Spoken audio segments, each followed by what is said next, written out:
Welcome to our show, International Student Brief.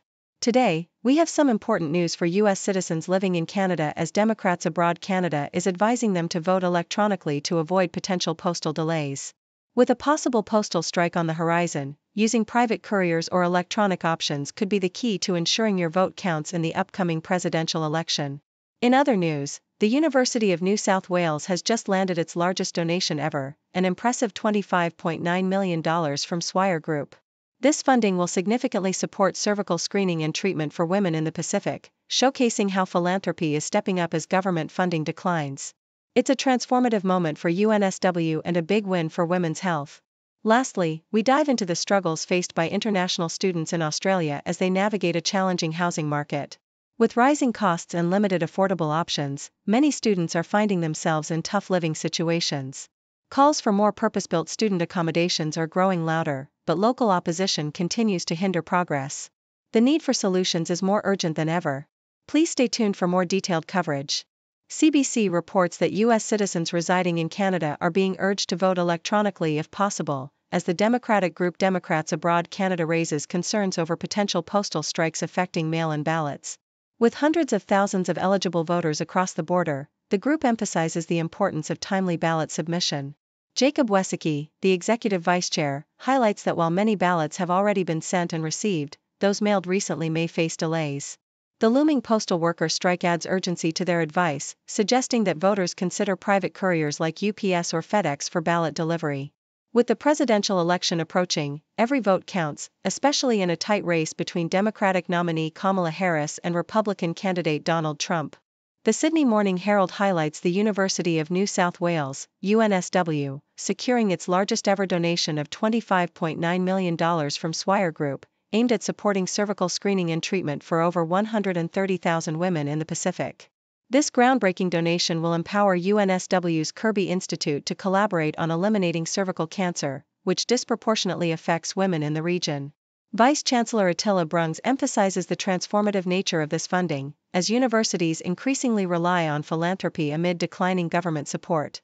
The report reveals that major Australian universities dominate the donation landscape, with UNSW and Sydney University capturing nearly 70% of all contributions in New South Wales, underscoring the growing significance of private funding in higher education.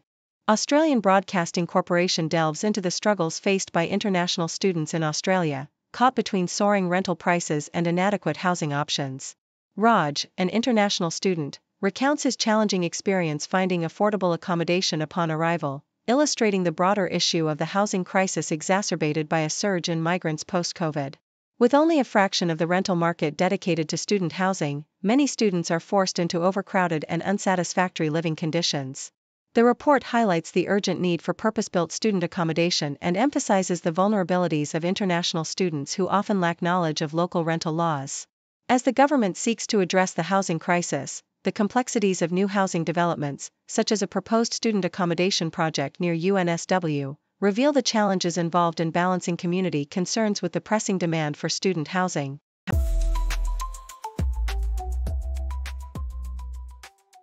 Telegraph. International families are increasingly turning their backs on British boarding schools due to a significant VAT tax imposed by the Labour government, which has led to a nearly 25% drop in visa applications for overseas students in the first half of 2024 compared to the previous year. This decline has raised concerns about a potential £50 million loss for the sector, with recruitment agents reporting a shift in interest towards non-British institutions, particularly in Europe and the US. The British Association of Independent Schools with International Students highlights that international pupils contribute substantially to the UK education system, and the recent tax changes have made Britain less appealing. As diplomatic tensions rise, German and French ambassadors have voiced their concerns, suggesting that many students may have to leave British international schools due to the new tax. South China Morning Post. In celebration of its 200th anniversary, the Glenlivet Distillery has unveiled its rarest whiskey yet, the 55-year-old Eternal Collection, with only 100 bottles available globally, 2 of which are allocated for Hong Kong. This exquisite whiskey boasts flavors of autumn fruits, Seville oranges, and a warm finish of cinnamon and nutmeg, crafted in the historic Speyside region of Scotland. As alcohol consumption patterns shift, particularly among younger demographics, marketing director Jane Murphy emphasizes the importance of storytelling and heritage in attracting new consumers.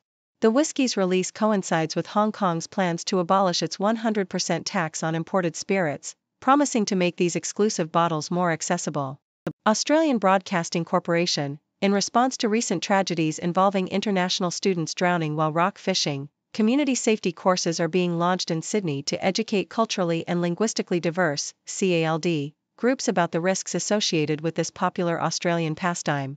A poignant story shared by Jaquan Chin, who lost a friend to a rock fishing accident, underscores the need for safety awareness. The courses, organized by various local services, emphasize the critical importance of wearing life jackets, as statistics reveal that all fatalities in rock fishing incidents last year involved individuals not wearing this essential safety gear. With many participants unfamiliar with Australia's coastal waters, there is a call for more regular, in-language safety sessions to prevent further tragedies.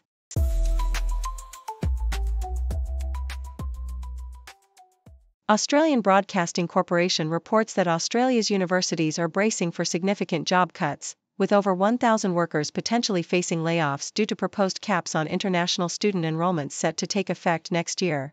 The Australian National University, ANU, is expecting a staggering deficit of over $200 million this year, prompting Vice-Chancellor Genevieve Bell to announce a $250 million operational cost reduction, primarily through job losses. The financial strain is attributed to government policy changes and a heavy reliance on international student fees, with the National Tertiary Education Union accusing ANU of mismanagement. As the government plans to cap new international student enrollments at 145,000 in 2024, the impact will vary greatly among universities, with prestigious institutions like the Group of Eight facing a potential 28% drop in new enrollments, while some regional universities may see increases. Other universities, such as the University of Canberra and the University of Wollongong, are also implementing significant staff reductions to address budget shortfalls. Concerns have been raised by university leaders, such as Western Sydney University's George Williams, about the long-term implications for essential programs like nursing, which rely on international students. Higher education commentator Salvatore Babwans highlights the decline in teaching quality due to the pursuit of international fees, as many students struggle with language barriers. Despite these challenges, he argues that government funding for public universities has not substantially declined on a per-student basis, yet universities' ambitions to rank among the global top 100 have driven their reliance on international student revenue. Thank you for tuning in. The content above showcases the latest briefing reports and analytical synopses, thoughtfully curated by the 6Do team. These insights stem from a wide array of reputable media outlets, think tanks, government sources, and specialized experts worldwide. We encourage you to explore these sources for a comprehensive perspective. Keep in mind that while the content may not always align with the official standpoint of 6Do Brief, it's not meant to be taken as absolute directives for decision-making. Comprising seasoned media professionals, learned scholars, and accomplished scientists, the 6Do team embodies a trailblazing, fully independent media entity. To customize 6Do Brief to meet your professional needs, you have the option to subscribe to a diverse array of briefings on our website, 6dobrief.com. Regardless of your location, you can conveniently receive 6Do Brief via email. Morning sunlight on the street, city whispers soft and sweet, faces mix in daily grind, every story intertwined, cultures blend like colors bright, languages in the silent night, on the table stories told, food and feast upon so bold, people living day by day, in the heart they find their way, sharing moments, voices sing, in this world of everything. Society in rhythms beat, entertainment's fleeting heat, echoes of ours and fears, laughing through our unseen tears, children playing in the park, drawing dreams till after dark, elders speak of days gone by, washing shadows from the sky. People living day by day, in the heart they find their way, sharing moments, voices sing, in this world of everything.